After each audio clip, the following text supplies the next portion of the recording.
Seterusnya saya nak mohon Permatang Berangan.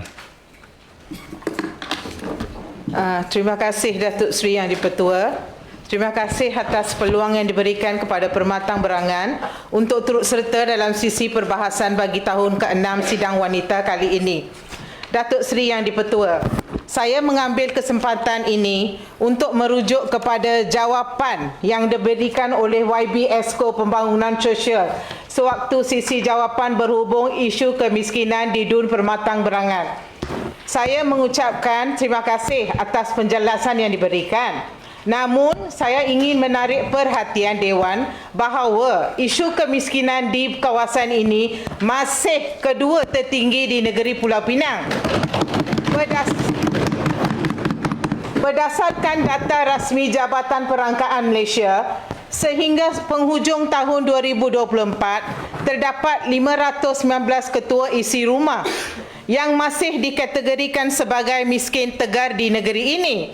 Meskipun jumlah itu telah menurun daripada 1,650 pada awal tahun mengikut Sinar Harian 2024, namun di lapangan situasi di Permatang Berangan masih membimbangkan. Ramai isi rumah, khususnya golongan B40, berdepan tekanan ekonomi yang serius, pendapatan tidak seiring dengan kenaikan kos sara hidup, dan ramai keluarga masih belum mencapai garis pendapatan kemiskinan. Negeri Pulau Pinang iaitu sekitar 2,250 sebulan berdasarkan data Jabatan Perangkaan Malaysia. Saya berpandangan bahawa pendekatan pembangunan sosial perlu diperluas dan diperbaharui. Bantuan tunai semata-mata tidak akan menyelesaikan masalah akar umbi.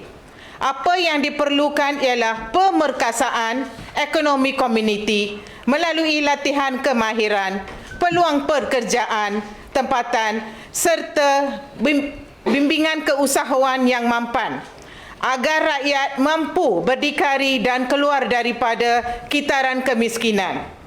Selain itu, saya juga ingin mencadangkan supaya kerajaan negeri memperkukuhkan pemetaan data kemiskinan di peringkat DUN supaya bantuan dapat disalurkan tepat kepada penerima yang sebenar. Kita tidak mahu ada rakyat yang tercicir hanya kerana nama mereka tidak tersenarai dalam sistem. Datuk Seri Yang di-Pertua, mohon mencelah, YB boleh? Mohon mencelah. Boleh. Boleh, ya? Maklum, tapi dengar dulu, bagi saya habiskan. Manalah tahu, boleh saya bagi. Tapi manalah tahu jawapan yang you nak tu ada di akhir perbahasan saya, dengar dulu. Ya, terima kasih. Pembangunan sosial tidak harus dilihat semata-mata sebagai bantuan kebajikan, tetapi sebagai usaha membina daya tahan ekonomi rakyat. Jika program ini dirancang dengan baik, saya percaya Permatang Berangan mampu berubah daripada DUN dengan kadar kemiskinan kedua tertinggi menjadi kawasan berjaya, membina komuniti berdikari dan berdaya maju.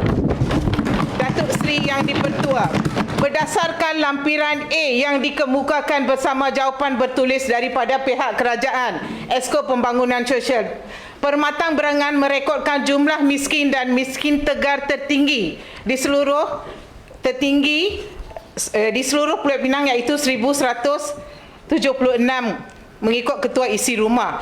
Apakah plan tindakan khusus dan sasaran masa yang ditetapkan oleh kerajaan negeri untuk menurunkan angka tertinggi ini, dan mengapa program sedia ada masih belum menunjukkan keberkesanan di Permatang Berangan berbanding dengan kawasan lain?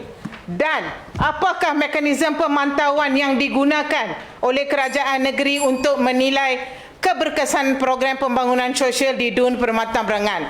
Saya meminta supaya Exco Pembangunan Sosial menjawab soalan ini kemudian. Akhir kata, saya menyeru agar kerajaan negeri menilai semula strategi pembangunan sosial secara menyeluruh berasaskan data sebenar, suara rakyat dan impak jangka panjang. kita tidak mahu statistik semata, tetapi perubahan nyata dalam kehidupan rakyat bawahan. Sekian, terima kasih Datuk Seri Yang di-Pertua. Boleh kan nak mencelah? Boleh. Dah duduk Dah duduk dah.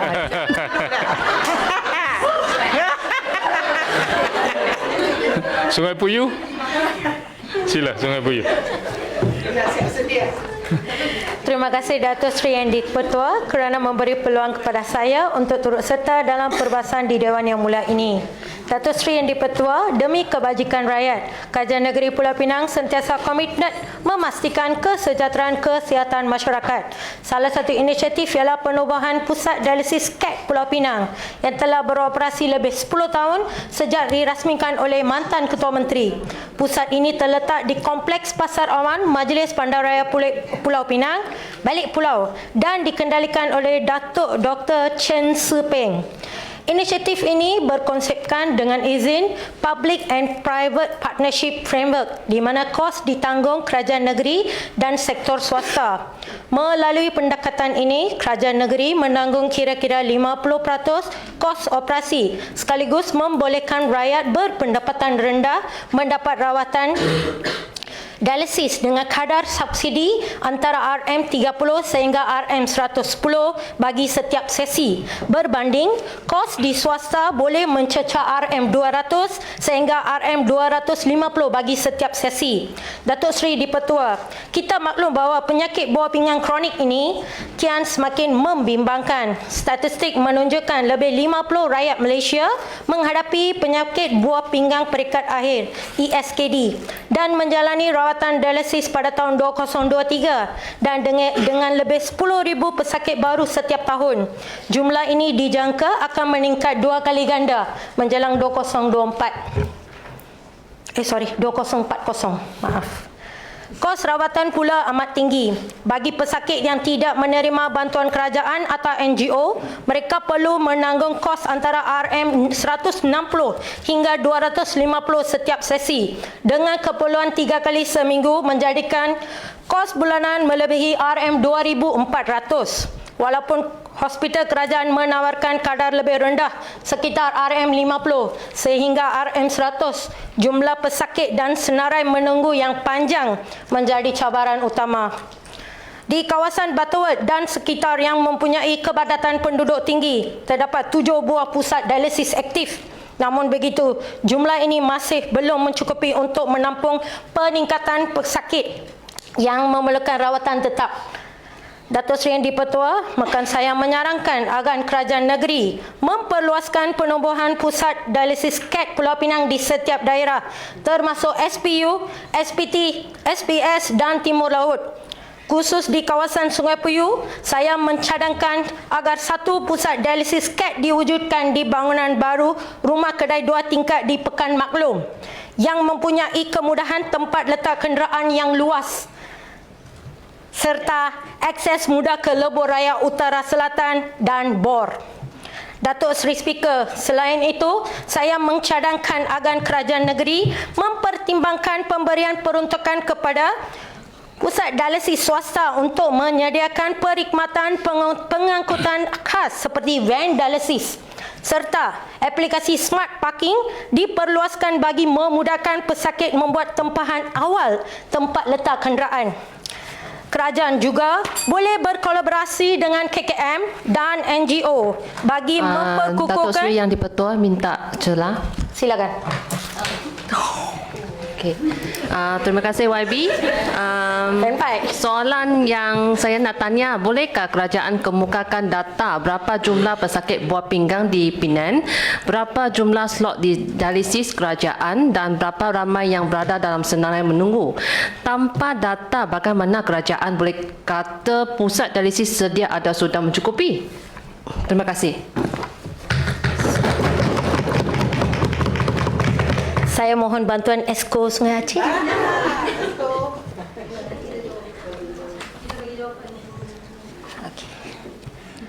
Nanti kita bagi jawapan Puan Pengawasan. Okey, saya teruskan. Kerajaan juga boleh berkolaborasi dengan KKM dan NGO bagi memperkukuhkan skim subsidi rawatan hemodialisis. Misalnya bantuan sebanyak RM100 bagi setiap rawatan, tidak melebihi 14 kali sebulan, serta subsidi untuk suntikan EPO bernilai RM18.50 setiap suntikan bagi diperluaskan kepada pesakit yang layak. Melalui mekanisme ini, pesakit hanya perlu menanggung kos sekitar RM10 sebulan, manakala sebahagian besar dibiayai oleh kerajaan dan NGO. Datuk Seri Yang di-Pertua, jelaslah bahawa penubuhan Pusat Dialisis KET Pulau Pinang adalah satu langkah proaktif yang mendukung prinsip kerajaan prihatin rakyat. Saya menyeru agar model kerjasama ini diperluaskan. Lebih ramai pesakit mendapat manfaat, seterusnya mengurangkan beban kewangan dan emosi yang ditanggung oleh mereka sekeluarga. Sekian, terima kasih. Terima kasih Sungai Buyu.